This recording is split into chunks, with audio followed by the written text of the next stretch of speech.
The Pashupatinath temple is located on the western bank of the Bagmati river. The temple is listed in UNESCO World Heritage Sites list. The temple complex has a certain arrangement of shrines and statues. In the southern side, there is a labyrinth of 64 lingas. The different deities face different directions. Bhairav faces south, Ganesh faces east, Narayan west, and the Navdurgas north.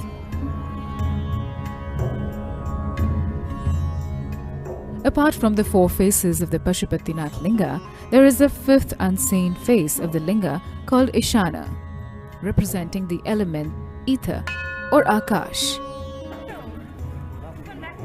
The priests who perform the daily rituals in the temple are Brahmins from the Karnataka and Kerala regions in the South India.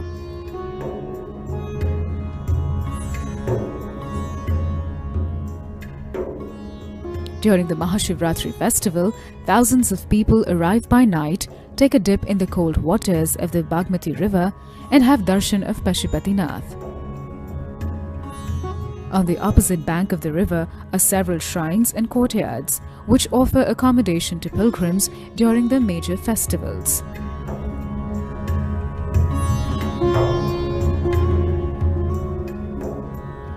The Bagmati originates at the Bhagdwar, above the southern edge of the Shivpuri hills, about 15 kilometers northeast of Kathmandu. The river flows through many places in Nepal, including Swambhunath Stupa, Kathmandu Darbar Square, and the Dakshin Kali Temple. Bagmati River is known for its cremation spots, including the Ara Ghat, the most widely used cremation spot in Nepal.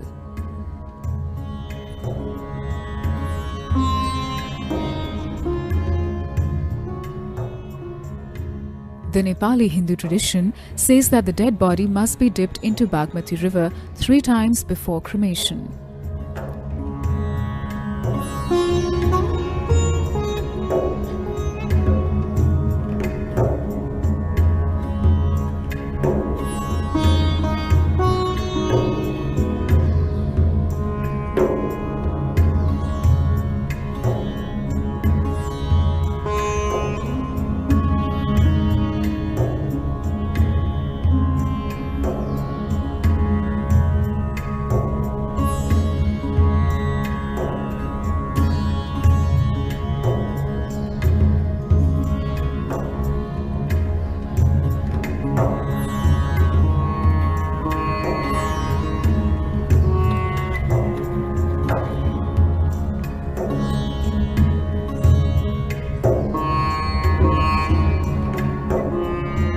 When you visit Pashupatinath, I want you to understand this is a place that's been not just revered, been experienced and used by people as a stepping stone for their ultimate nature, towards their ultimate nature for thousands and thousands of years. We do not know how many thousands of years, but the linga is pre-Vedic in its antiquity. So at least minimum 8,000 years. It's much more than that. So the story and the legend behind this is like this. The Pandavas, you heard of those five? These 5 brothers, for those of you who do not come from the Indian background, the ancient war of Kurukshetra happened because the fight happened between these 5 brothers and 100 cousin brothers on the other side. They fought, and it is at this battlefield that Krishna gave the teaching which became the Gita.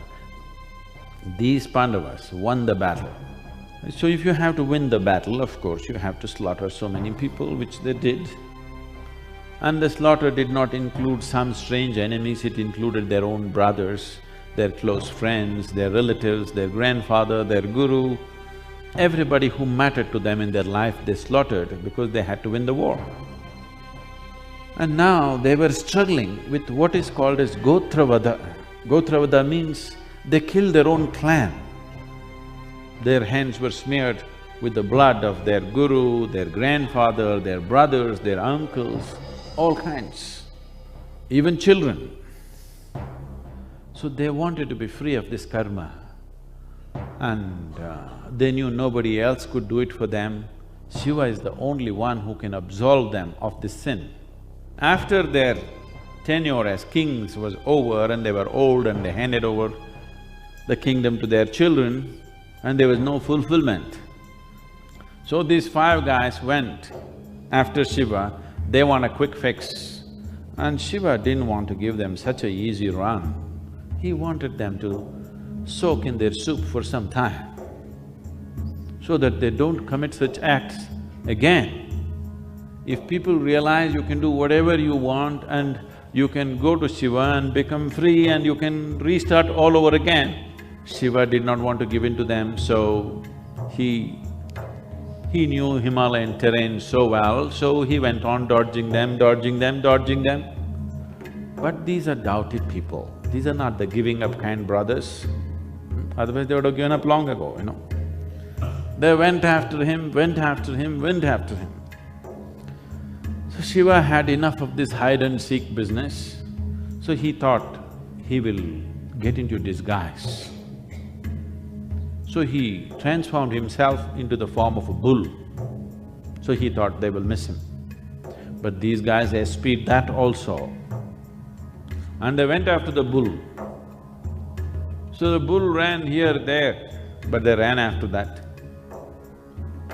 So Shiva, not knowing what to do with these guys, he ran into the ground. When he ran into the ground, the Pandavas, the story goes about to say, that they caught the tail of the bull. Bhima went and caught the tail first, and all the others caught. And even today, if you do not know this, if a bull or an ox refuses to get up, traditionally, the farmers and the cart drivers know this, that if they hold the tail and just do this, the bull will stand up. So the Pandavas, Bhima particularly, did that to the bull. And the bull rose, Shiva had to rise up. When he rose up, his forehead came up in Pashupatinath, his hump came up in Kedar, his horns came up in Tunganath, and his navel came up in Madhya Maheshwar. That's the story. Why such a story is to emotionally link people to the process. It is a scientific process. But unless people are emotionally connected to something, they cannot keep their mind focused upon that. That's true with you even today, isn't it? There are very few human beings who can keep their mind focused upon something which does not emotionally mean anything to them. There are very few human beings with that kind of mental capability. All others need to become passionate about it, otherwise they can't keep their mind on anything for 2 minutes. So the story is mainly to get you emotionally charged. Oh, it's Shiva who went in and these guys torturing him, so he came up. So there's a strong feeling about it. Once there's a strong feeling, wanting to go there, wanting to be there in a certain way, wanting to make use of it is naturally there in a human being. So this is a complete understanding of a human being, how a human being functions, and accordingly a process. Pashupatinath, the linga there, has 4 faces. It's facing… the one face that you will see from the front side is the east face. This is called as Tatpurusha, that means the highest kind of being. The western face is called Sadyojatha. The northern face is called as Vamadeva. The southern face is called Aghora.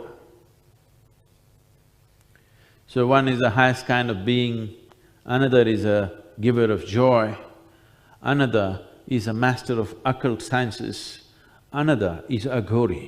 That means he is beyond the terrible, that the terrible does not touch him. There is nothing that is repulsive for him. He is an all-embracing kind, not in compassion, as you would like to think. Because I want you to understand that spiritual process in this part of the world never taught you about being loving, being compassionate, being kind. This kind of stuff, they did not even consider it as spiritual. So they thought it was not necessary to teach such things. So Aghori is in an embrace with the existence, not in any kind of emotion, simply because he wants to be like life. Because life is naturally all-embracing. He treats food and his excrement the same way. He treats the dead and the alive the same way. He treats a well-preserved body and a rotting body the same way. Not because he's in love, simply because he wants to become absolute life. He does not want to be trapped in his own psychological process. So that's the southern face. The South Indians, I'm looking at you, right? Shiva looked south with that kind of face, an all-embracing face, not in love, not in compassion, just life.